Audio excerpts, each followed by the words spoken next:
The distress signal from Ardenvast lasted 9 minutes and 42 seconds before it went silent. It was not cut off by equipment failure. It was not interrupted by a solar storm or a power outage. The signal stopped because the transmitter was destroyed along with the building it sat in, along with the 4 technicians who had been rotating shifts to keep it running since the VOI compliance fleet entered orbit 3 days prior.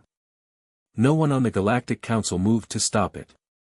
Ardenvast was a human colony on the outer rim.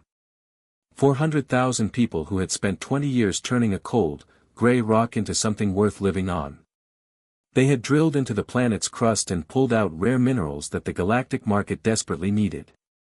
For 2 decades, they had shipped those minerals out at prices set by Council-approved trade agreements. Agreements written by VAI economists, reviewed by VAI legal teams, and signed by human diplomats who had no real choice. When Ardenvast's colonial governor, a quiet man named Rowan Idris, sent a formal letter to the council stating that the latest extraction quota would strip the colony's reserves within 8 years and leave 400,000 people with nothing, the council responded with a compliance notice. When he sent a second letter, they sent a warning. When he stopped shipping, they sent warships. The VOI fleet did not negotiate when it arrived. It broadcast a single message on repeat: resume extraction operations within 72 hours or face corrective action. When 72 hours passed and the colony's answer was silence, the fleet opened fire on the industrial districts first, then the transport hubs. Then when the colony still did not respond, the residential sectors inside the Galactic Council chamber. The session was already underway. The High Consul stood at the central podium with the calm of a man attending a routine meeting. He was tall by VOI standards with gray-silver skin and 4 narrow eyes that rarely blinked. He had been on the council for 31 years and had authorized 17 compliance operations in that time. None of them had produced anything unexpected. The colony of Ardenvast is in breach of Treaty Provision 44C. He said corrective measures are currently being applied in accordance with Council Resolution 817. This chamber is informed as a matter of record, not for deliberation. Several species murmured. A few junior delegates shifted in their seats. Nobody raised a formal objection. The VOI held 11 votes on the 50-seat council. Objecting to them over a human colony on the outer rim was not a fight most species wanted. Ambassador Sela Marin sat in the human delegation seat, which was near the back of the chamber. Humanity had been assigned a poor position when they joined the council, and nobody had ever offered to move them. She was a small woman with dark skin and close-cut gray hair, and she had spent 12 years in that seat watching humanity's complaints get filed, delayed, reviewed, and forgotten. She stood up. The chamber did not go quiet immediately. It took a few seconds, but Marin had a way of standing that made people pay attention. Not because she was loud or dramatic, but because she was so completely still. Earth does not recognize the legality of this action. She said, this statement is entered into the official record of this session under Article 9 of the Council Charter, which guarantees every member species the right to formally contest any Council-authorized operation against its citizens. Vaughn looked at her with a particular kind of boredom that powerful people use as a weapon. Noted, he said, the record reflects Earth's objection. Marin sat down. She did not argue further. She did not demand a vote. She did not raise her voice or bang the desk or make any of the dramatic gestures that other delegates sometimes used when they were trying to appear strong. She simply sat down and folded her hands on the desk in front of her and said nothing else for the rest of the session. In the corridor outside the chamber, one of the minor species delegates, a short gray-feathered Polani named Ofa, approached Marin afterward and asked if humanity was truly going to accept this quietly. Marin looked at him for a moment. We already didn't accept it, she said. We just did something about it before this session started. Ov did not understand what she meant until later. At the same moment Marin had been standing up to speak in the council chamber 340 light-years away. A fleet had dropped out faster than light travel. It had not dropped into Ardenvast orbit to defend the colony. The colony was already burning, and Admiral Dara Reeves was not a woman who wasted resources on gestures. The fleet had dropped instead into the Vaui frontier, 12 warships in a clean, precise formation, running no distress signal, broadcasting no warning, sending no hail. They simply appeared, sitting still in Vi space, waiting. The border monitoring stations registered the arrival immediately. Automated alerts fired across the Vi defense network. 17 patrol ships changed course. 4 frontier commanders began shouting at each other over priority channels trying to determine whether this was a malfunction. It was not a malfunction. On the bridge of the ISV Resolute, Admiral Reeves stood with her hands behind her back and watched the Voya response on the tactical display. She had been waiting for this authorization for 3 years. The Baha'i border stations began broadcasting on all frequencies, demanding identification, demanding that the human fleet state its intentions immediately. Reeves let them broadcast for 11 minutes. Then she opened a channel not to the border stations, not to the patrol ships, but directly to Vorai High Command on their home world. And she began to read. The Vi had a word for the kind of silence that precedes catastrophe. It translated roughly as the breath before the fall. Their philosophers had written about it. Their military commanders were trained to recognize it. In 11 minutes of being ignored by a human fleet sitting motionless inside their frontier, every senior officer in the Vakwai defense network felt it. That particular heavy silence, and none of them knew what to do with it. When Admiral Reeves finally opened the channel, the Voyai High Commander on the other end was already sweating. Reeves did not introduce herself. She did not state her rank or her fleet designation or the purpose of her visit. She opened a document on her secondary screen, a document that Director Halosai had spent 4 years building, cross-referencing, and verifying down to the last decimal. And she began to read it aloud. Entry 1, Start Date Notation 2.14. The Galactic Council under Resolution 112 imposed a 40% tariff on all human exported biological medicines, citing market stabilization concerns. No other species was subject to this tariff. Human pharmaceutical exports dropped by 60% within 2 years. Estimated economic damage: 900 billion standard credits. The Vaki High Commander started to speak. Reeves kept reading. Entry 2, Start Date 3.07. The Polani species formally requested human assistance in mediating a border conflict with the Dukai. Earth submitted a formal offer of mediation to the Council. The Council assigned the mediation to Vaki diplomats instead. The conflict ended with the Polani ceding 3 mineral-rich moons under duress. Admiral, this channel is not Entry 6. Start Date 6.19. Human colony ship Valerian was denied emergency docking rights at Vaki Station Youth 4 during a life support failure.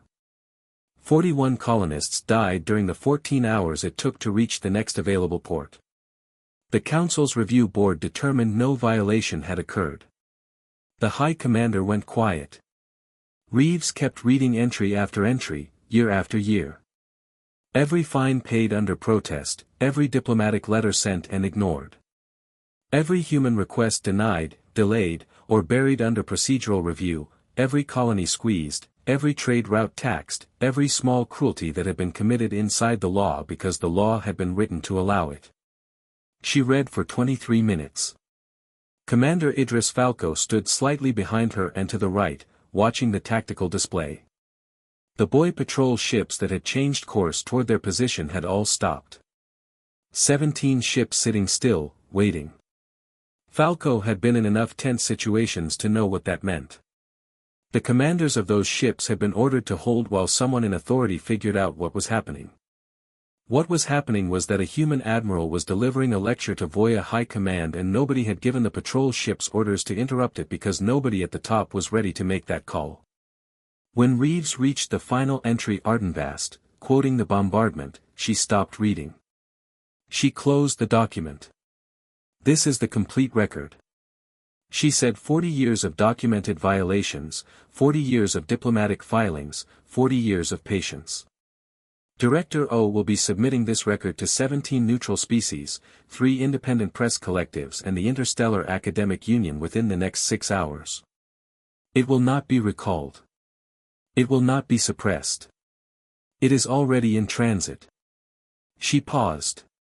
You have one option that prevents what comes next. Order your compliance fleet at Ardenvast to stand down and withdraw. Do it in the next 30 minutes. If you do, Earth will halt its current operation and begin formal negotiations. If you do not, the High Commander's voice comes back sharp and hard. You are 12 ships in sovereign VI space.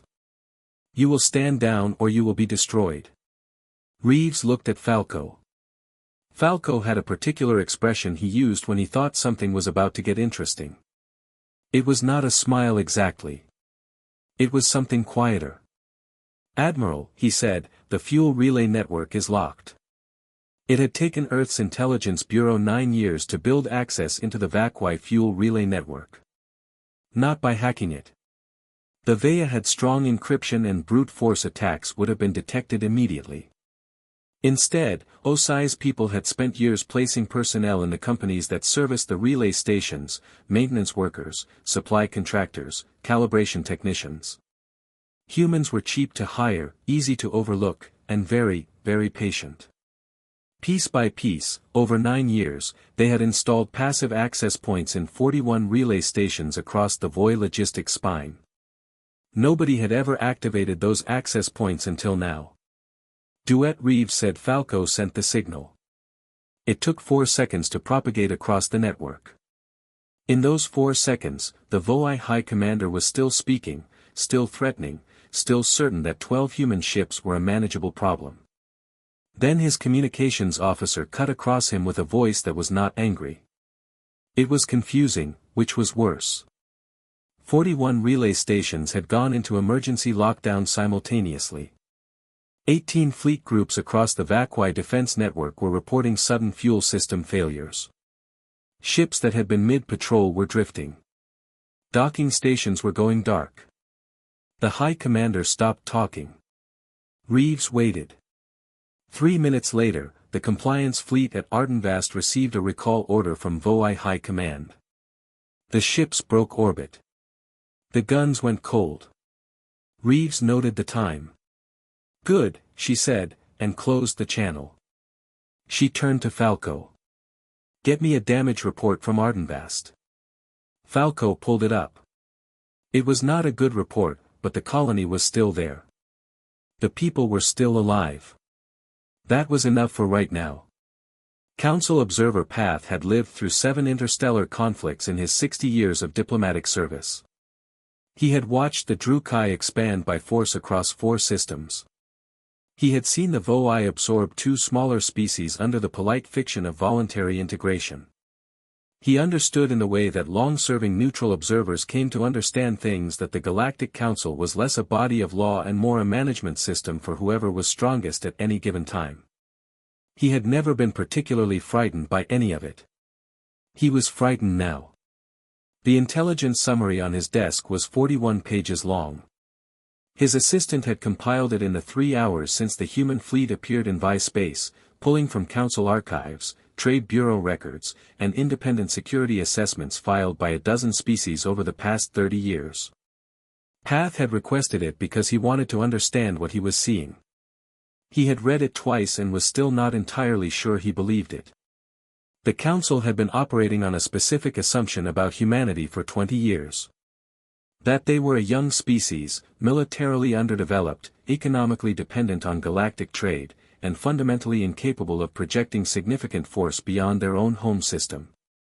This assumption had come from official assessments submitted by the VOI Intelligence Bureau, which the Council had adopted as standard without independent verification. Those assessments were wrong. Not slightly wrong. Comprehensively, deliberately wrong. What the summary showed was that Earth had been building quietly, patiently, without announcement for 30 years, not building the kind of warships that looked impressive at parades. Building systems, redundant systems, weapons platforms designed with one specific logic.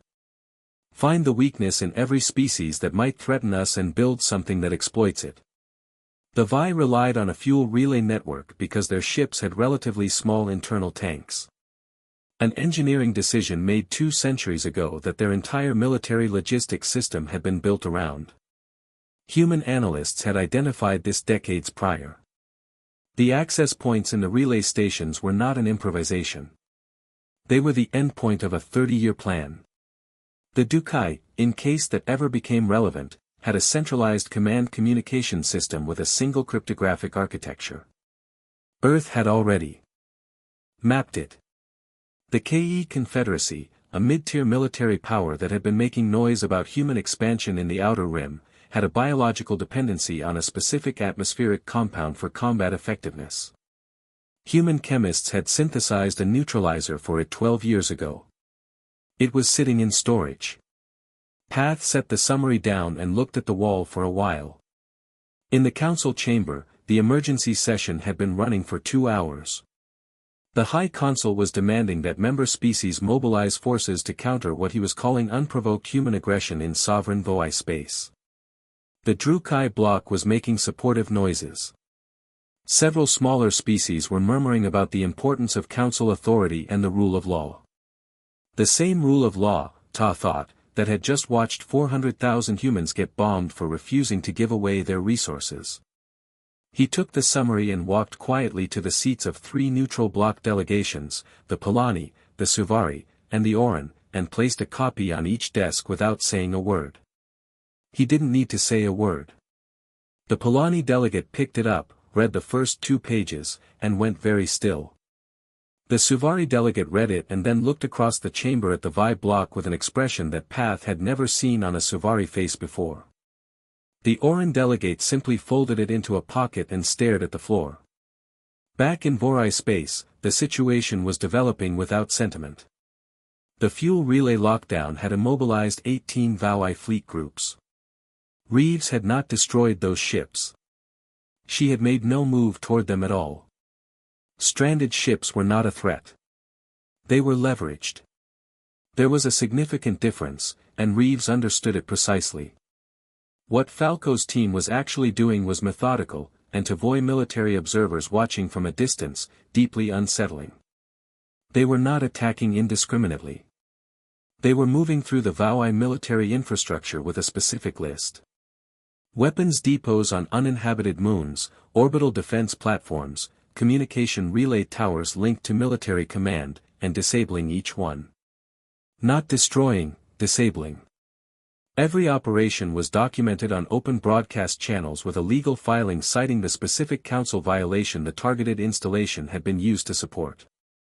A Vi frontier station commander named Doss watched 3 of his orbital defense platforms go dark in sequence and could not do anything about it because his fuel lines were cold and his communication to high command kept cutting in and out. He had been in the military for 20 years. He had never felt helpless before. He watched a human crew in 2 small shuttles approach his 3rd platform, attach something to the main power coupling, and then leave. No weapons drawn, no threats. They just worked like technicians, like they had done this 100 times. In a way, they had simulated it 100 times. When Vaughn stood in the council chamber and demanded a military response, he was still operating on the assumption that this was an emotional act, a wounded species lashing out, dangerous for a moment, but ultimately manageable. The Polani delegate set the intelligence summary on her desk where Vaughn could see it. He did not look at it, but the delegate sitting next to him did, and the expression on that delegate's face made Vaughn pause mid-sentence. Something had shifted in the room. He just didn't know yet how much.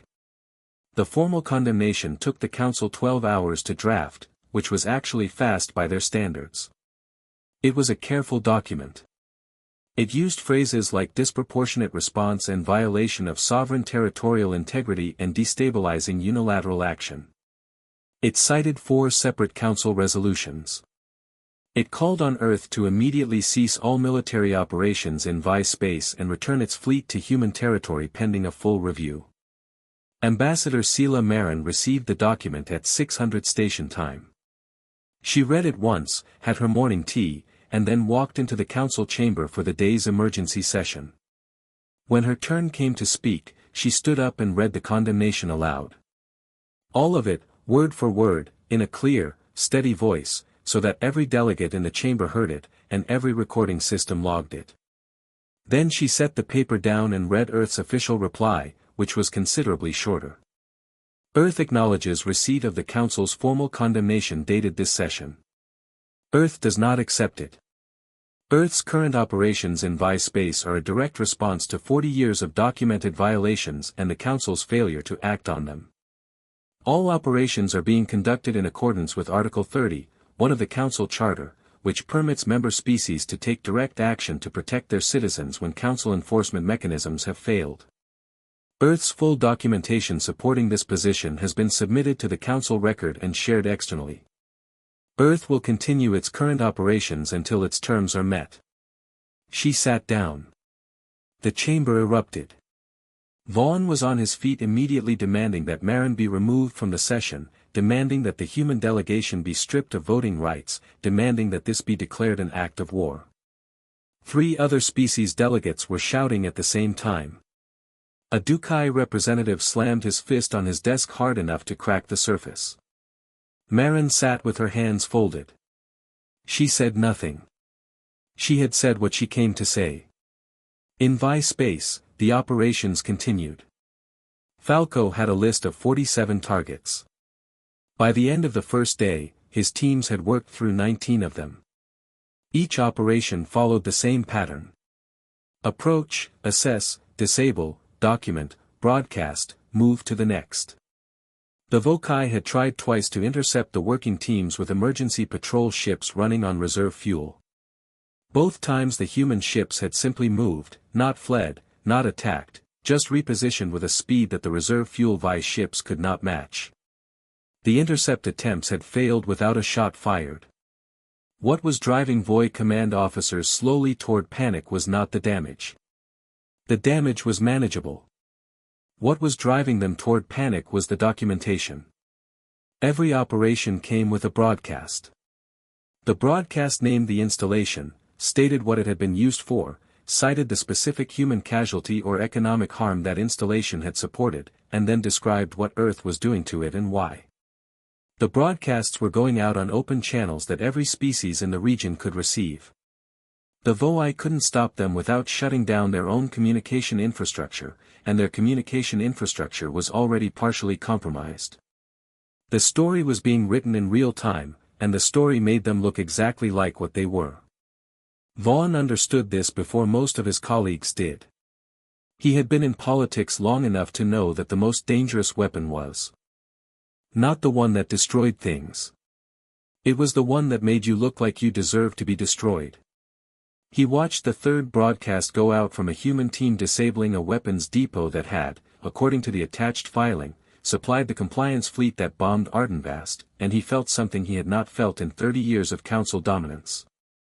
He felt the ground moving under him. We need to discredit the documentation, he told his senior advisor, a VAI named Russ who had been with him for 15 years. Find errors, find inconsistencies, anything we can use to challenge the record.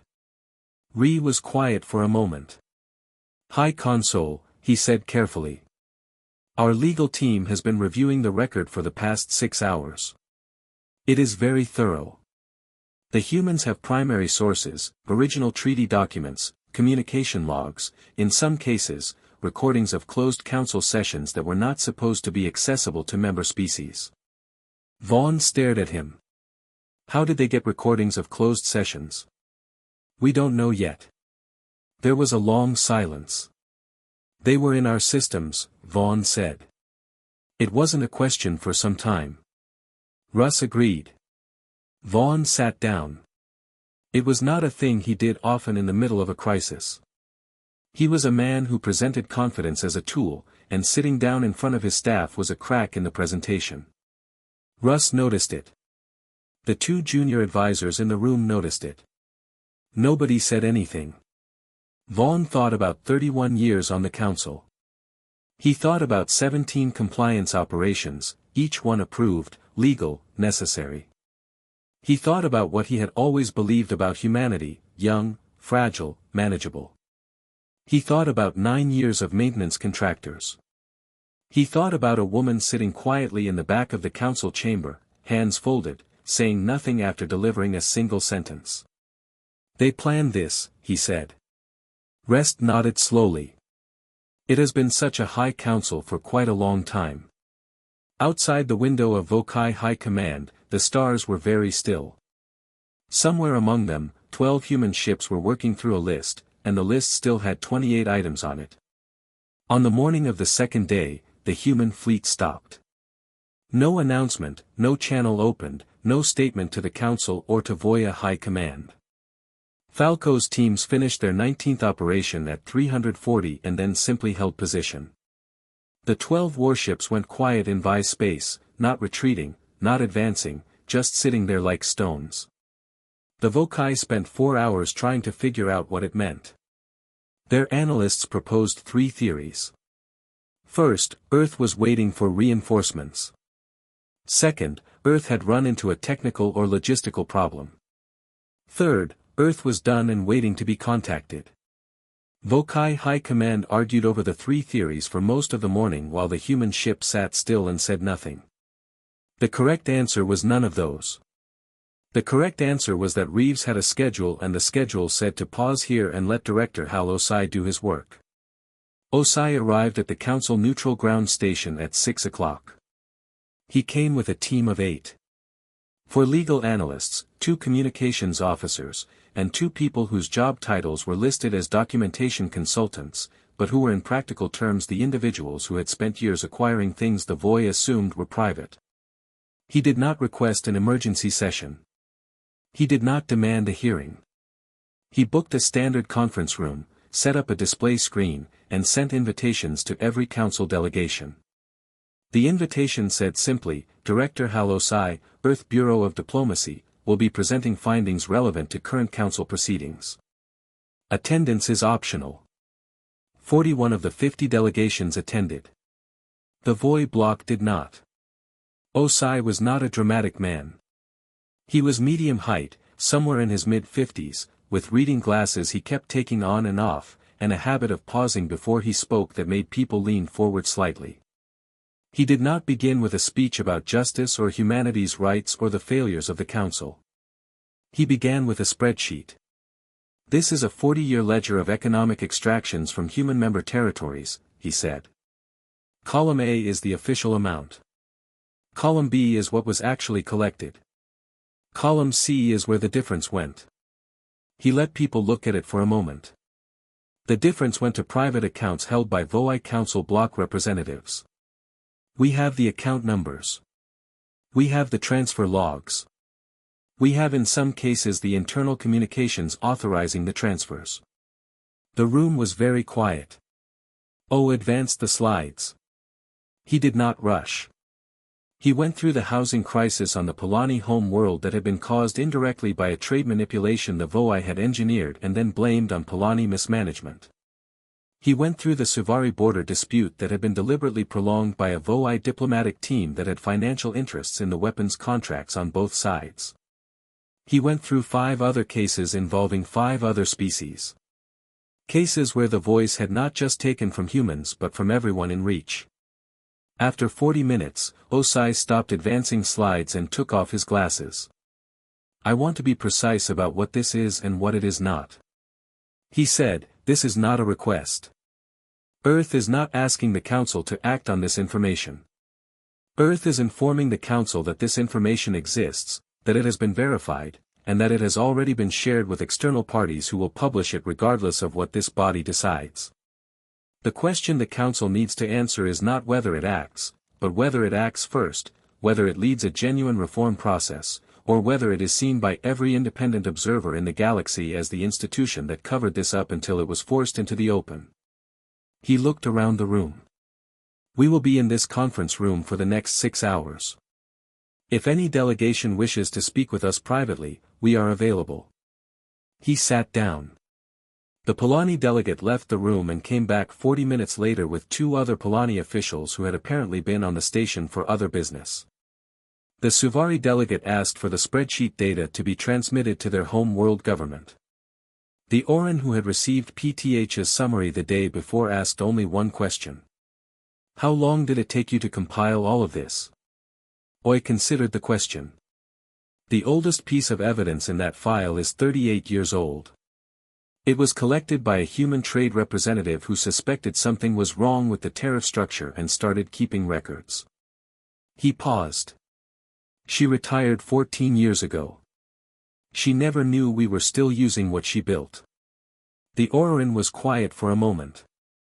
Your people are very patient, it said. We had to be, Osai said.